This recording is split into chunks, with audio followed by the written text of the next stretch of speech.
One of the most memorable experiences I had was when, during my second year as a graduate student, I was working in a second grade classroom out in Goose Creek, and I had worked with a case study student throughout the semester, and I took the time to read with him every day I was there and really get to know him on a personal level, which was really unique because that time was set aside for me. But it was so neat because I just got to see how he was growing academically and what was going on in his personal life. At the end of the semester, his parents had relocated to Canada for a job, and he was about to move, and he was kind of feeling down and sad, but he had asked me if I would be his pen pal, and I thought that was just so sweet and unique because it was something I hadn't experienced at my other field experiences or during my college career. So that was very, very memorable. My name is Samantha Williams, and I am an educator.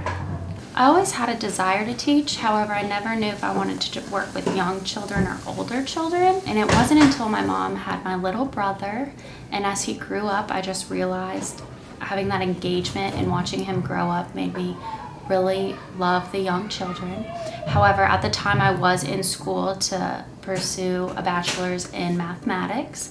So I graduated and I decided that it was really time for me to pursue my dreams and do what I was supposed to do, and I applied at the College of Charleston for the MAT Early Childhood Education program. Some of the challenges I faced as a beginning educator was learning patience. I found that a lot of the times I wanted to do the things for the children, for example, tying the child's shoe. However, I realized that really wasn't developmentally appropriate, and that children really do learn through their actions and learn by doing. So I needed to learn to take that step back and allow them to do it themselves. I believe that as an educator, we should get to know each student on a personal level and take the time out of our day to really pursue those relationships.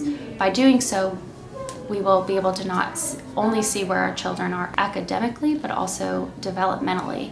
And it's important as teachers to understand that not every student is equal, and one child may differ from the other in what their needs are. I think it's important for teachers to connect with their students by forming positive relationships with each and every student in their classroom. That's going to be difficult, but through time and taking those individual moments to really engage with your children and get to know your children will not only let you know where the child is standing academically, but also developmentally. I think creating community within the classroom is a very important concept. I believe you can do this by having a positive relationship with co-teachers, parents, and the students. By creating a positive relationship with the caregivers, it'll not only benefit the communication between you two, but also benefit the need systems you may encounter throughout the school year. I think it's also important to have a positive relationship with not only the students, but the students to have a trusting relationship within each other so they can benefit from each other throughout the year. The person who inspired me most during my educational career was probably one of my directors at the Early Childhood Center I worked at, ECDC.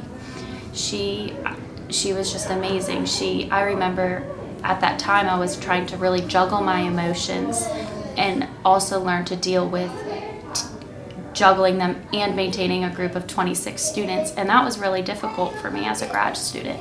So I remember days where I would just walk into her office and just take in her advice, and she would just say, stay calm, don't yell, put yourself on their level, and those words really spoke to me. Although I can't be Dr. Candy, I hope to live by those words, but also be silly and creative and flexible with my students so that they can have a positive and safe environment to learn in.